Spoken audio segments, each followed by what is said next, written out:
মানুষ হাঁটার সময় দুই হাত নাড়ানোর এর পেছনের কারণ কি? কেন হাত না নাড়ালে আপনি চলতে পারবেন না? আমি ভিডিওতে সবকিছু ব্যাখ্যা করব। মানুষ হাঁটার সময় দুই হাত নাড়ানোর প্রাকৃতিক ও বৈজ্ঞানিক কারণ আছে।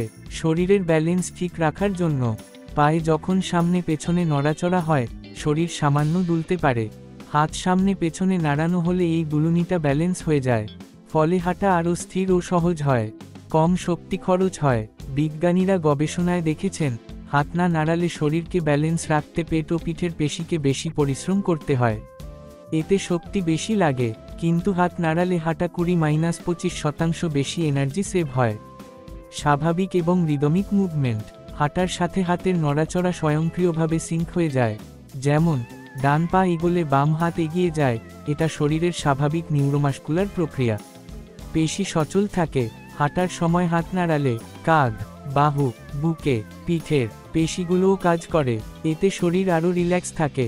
সংক্ষেপে বলতে গেলে, মানুষ হাঁটার সময় দুই হাত নাড়ায় কারণ ব্যালেন্স ভালো থাকে, শক্তি কম লাগে, শরীরের স্বাভাবিক ছন্দ বজায় থাকে, পেশি সক্রিয় থাকে। আপনি কিভাবে হাঁটেন কমেন্ট করে জানাবেন।